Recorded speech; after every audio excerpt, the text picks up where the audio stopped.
Okay, let's talk about a book. This is A Dream So Wicked, and this is not the actual cover, but I lost the dust jacket, so let me show it to you here. Objectively beautiful. This cover is everything. This book is a Sleeping Beauty retelling that centers two characters. The first is Briary Rose, an orphan who has been raised her entire life in a convent.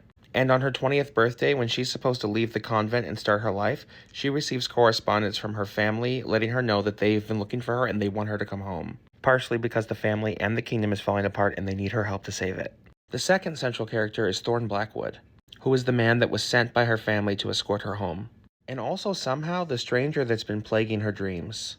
Yeah, you know where this is going. I don't want to spoil too much, but here's what I'll say.